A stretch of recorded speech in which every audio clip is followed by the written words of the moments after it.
They said it was impossible. They said, you can't put together the most elite team of comic book reviewers on the planet and do, a podcast or something like that? Despite all that, today we can proudly announce. Yeah, they were right. We couldn't do it. So instead, we brought you the most vile, ignorant, unprofessional group of comic book enthusiasts we could find. This is Panel to Panel, the Game Rage Magazine comic podcast.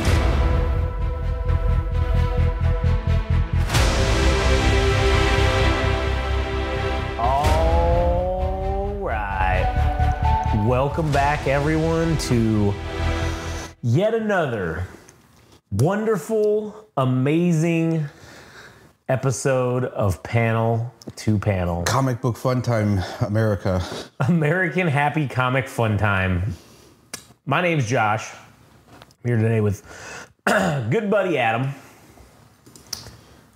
said I'm here today with good buddy Adam. Oh yeah, well, it's clearing my throat. And today we're going to be talking, there's going to be a lot of episodes for you to listen to right now for this because we're doing all of them. So today we're starting off with this episode, V for Vendetta. And we're going to be talking about issue number 6. But before we get into that, if you do want to hear more of our stuff, if you want to hear all of our controversial opinions that are about topics that aren't just related to comic books, you can go to YouTube and you can follow, like, and subscribe on YouTube at Game Rage Magazine. Everything is available. Such as All Gas, No Trash, the music podcast, where we just did 3. Count them. 1, 2, 3. Ding, ding, ding.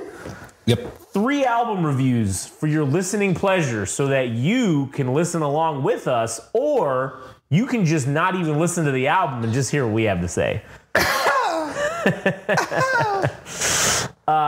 If you want to follow Adam, you can follow Adam at All Gas No Trash Official on Instagram. And special treat, if you like animes, if you like mangas, if you like things from the Japans, you should go listen to the Anime Syndicate podcast.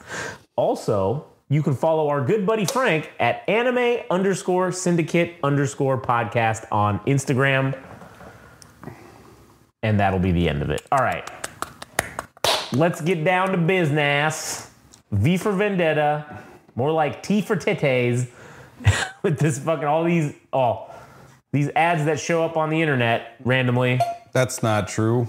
What do you mean? It's just random internet We ads. own the legal copies of Yeah, we these. do. But I'm just saying, I keep getting these pop-ups, like these, like in the 90s. I have Windows 98, and I just keep getting pop-ups to you titties or like asking me to like spin this lottery thing. Or that there's hot locals in my area. That's true. Which is not true. And there's definitely not any hot locals in our area. So, anyways, all right, V for Vendetta. Oh, shit. We start off with the opening cover, which is some fucking hair, I don't know what this is, shaving cream, some shaving shit. I have no idea.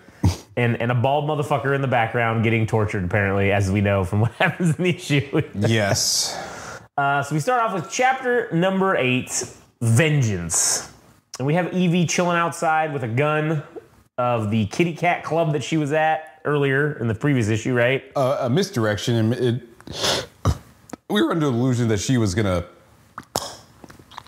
unsubscribe from life. Yeah, that is what we kind of thought. Report. Yeah. Block and report herself.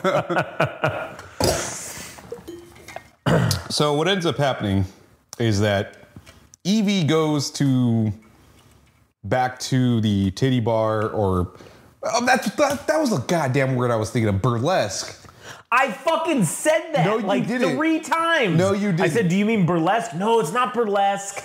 I'm like, okay, titty bar? No, No, you strip didn't club? say burlesque because I said, remember go back and listen to it. I said the fucking word burlesque. No, you didn't. I'm gonna fucking pull it up after we're done All here. right, you better, you because son of a bitch. I want to know for the record. Anyways, so they go to this burlesque bar, whatever the fuck it is, and Evie runs into Miss Mr. Allman's wife, Rose, and because the guy's fucking dead, and she's accepted her fate that she can't pay her bills and that all she's good for is basically being a hooker or a prostitute. Pretty much, yeah. Or a stripper. And or a burlesque performer. True. So Evie's like making her way back to see if she could spot the person that is the culprit of Gordon's death, her I guess ex-boyfriend or father figure. I don't fucking know. Fucking sugar daddy, maybe? Sugar daddy. I don't know. So she's in the alleyway. She's got the gun pulled, and she spots the person that she wants to kill or whatever. So then we go our way to the. She even fucking pulls out the gun. And She's then pointing it at him, got him lined up in the sights. So then somebody pulls up right behind her. It's not known who it is. And she gets chloroformed, and things start to black out. All right, so she's in like this dream world, which I don't know. It's fucking weird. Like, I'm guessing this isn't reality because of how obscure things are, and it's talking about it kind of blends the pieces that we've heard about her life into one weird fucking dream or weird reality. And she's talking about going to this birthday party, and her father is like walking her up to her room, and then apparently her room is going to be used, and then her father then transforms into Gordon, and then as she gets sat on the bed, it turns into the priest, father, whatever the fuck his face is named.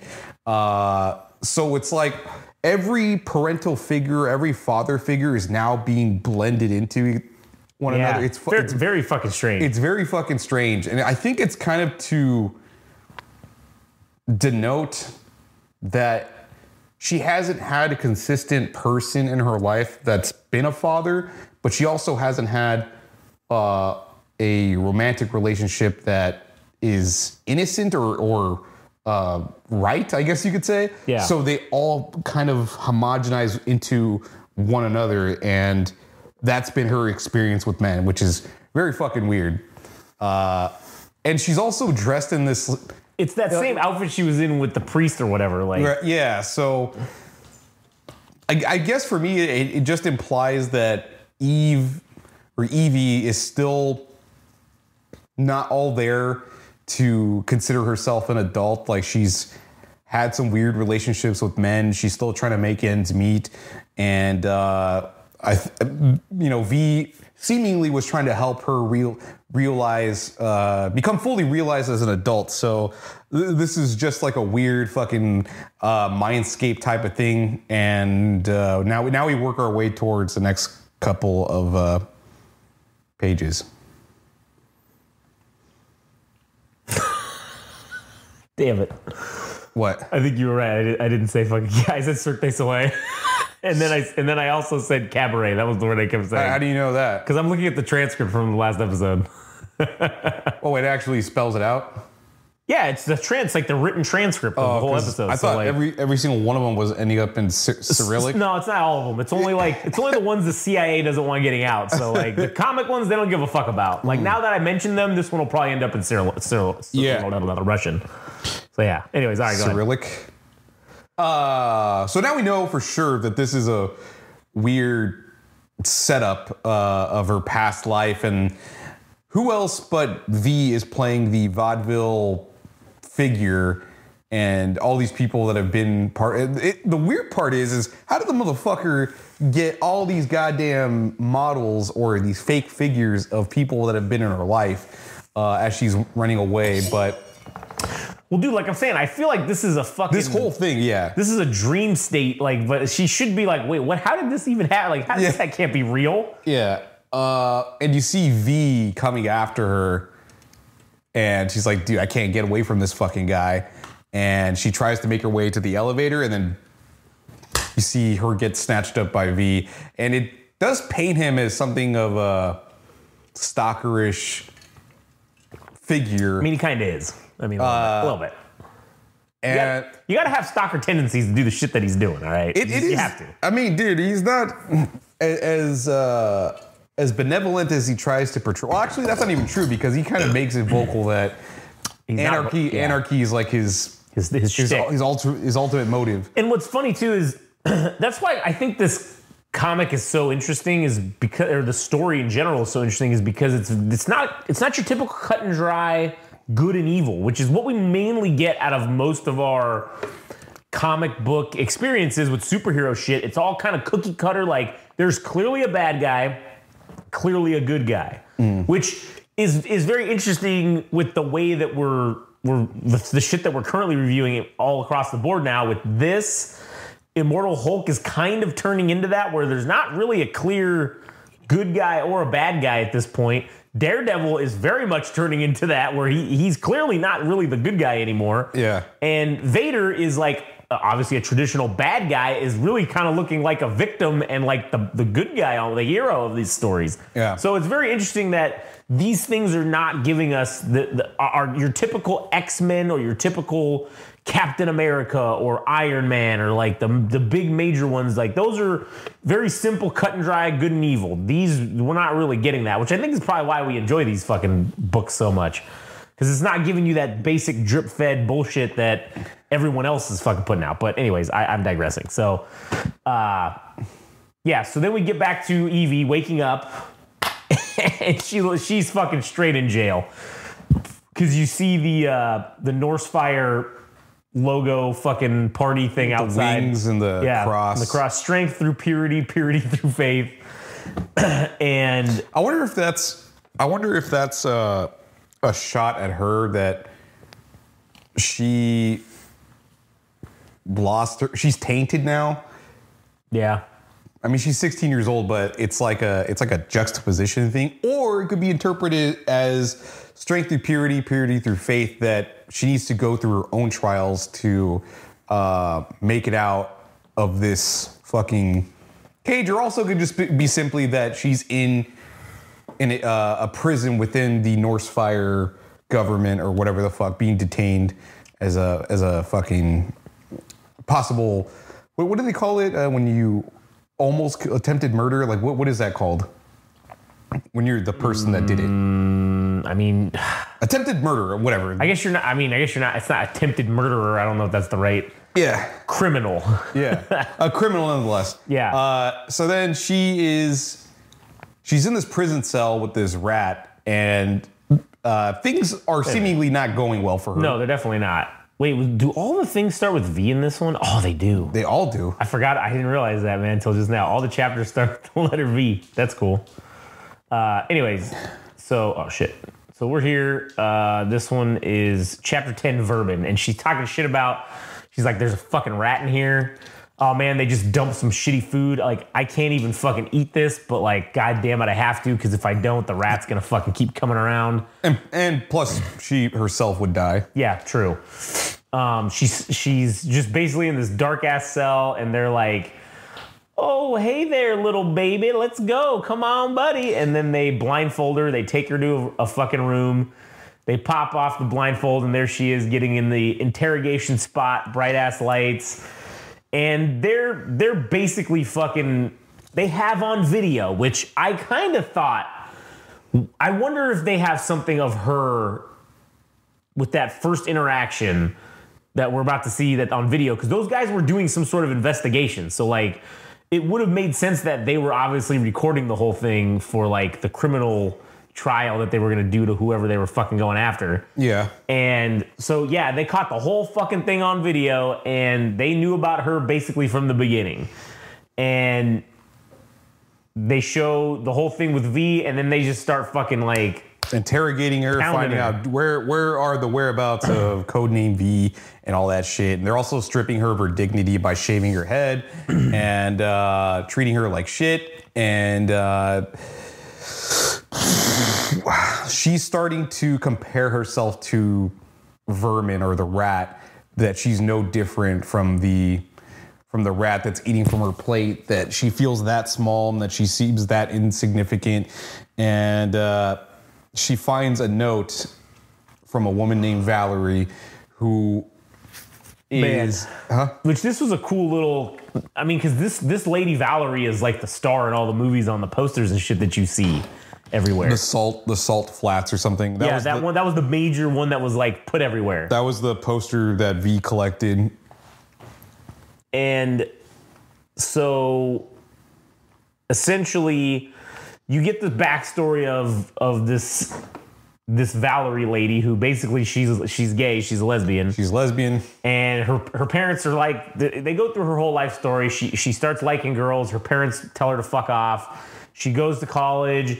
She fucking makes it with some lesbian, another lesbian. And this whole time, like, Evie's getting like fucking, not waterboarded, but they're doing that like drowning torture where they shove your head in the fucking bucket and then pull you up and then ask you the questions and shit. Yeah. And then it talks about how she basically started doing, acting, and then she was on that fucking on that acting or on that movie, that Salt Flats movie, and that was where she met her like the love of her life. And see, it gave us all the awards, but not so much fucking money, basically. Mm-hmm. And then you see those fucking flowers in the background of this one panel.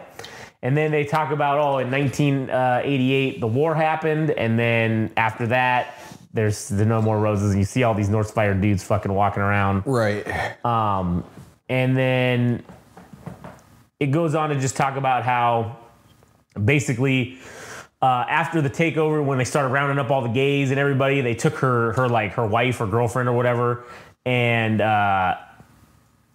basically she ended up like giving into the torture and fucking giving up the whereabouts of her like girlfriend or whatever, or her wife. And then they came for her ass, and then they took her ass away, and then they told her like, all your shit that you've ever done is gonna be burned, like you'll be erased from history, like no one's gonna fucking know you are.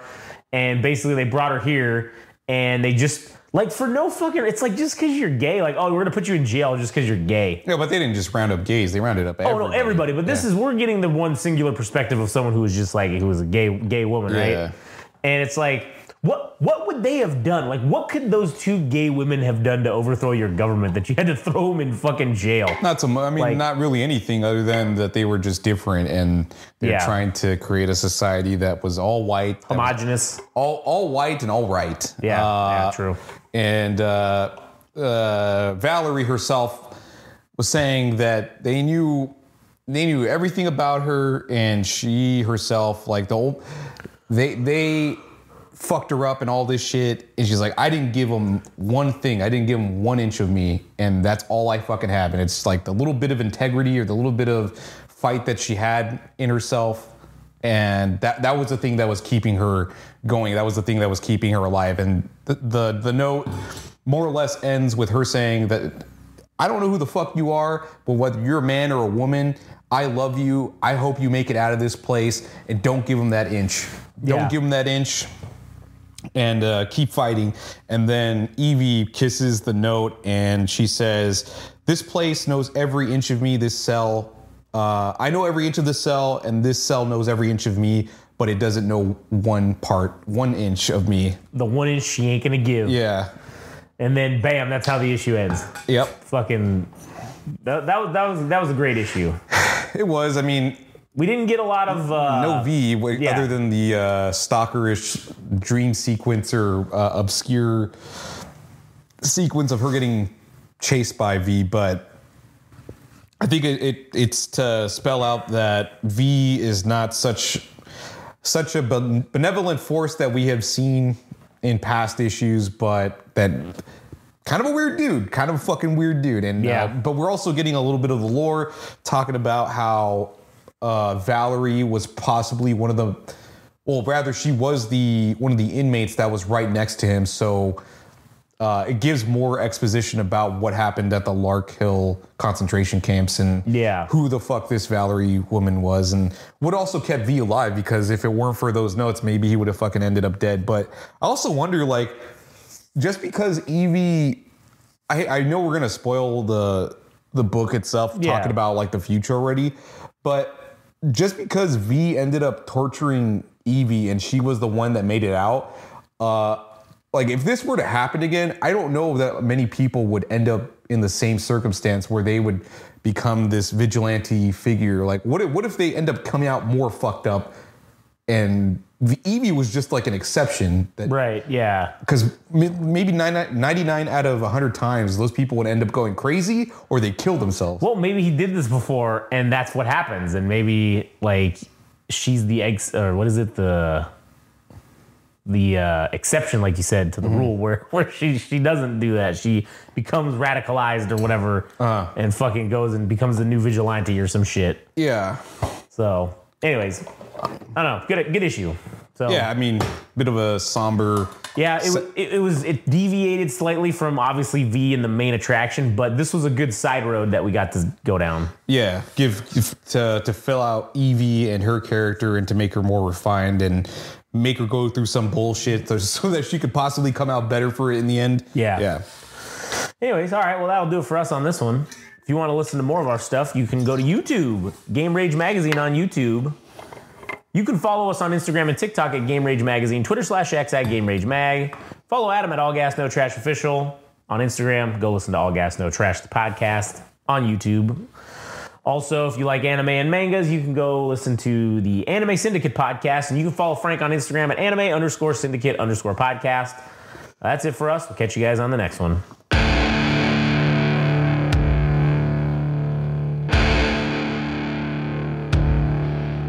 That was Panel to Panel, the Game Rage Magazine comic book podcast. Thanks for listening. If you want to know more and follow along, go to Instagram and TikTok. Follow at Game Rage Magazine. If you want to follow on Twitter/X at Game Rage Mag. Tune in next time.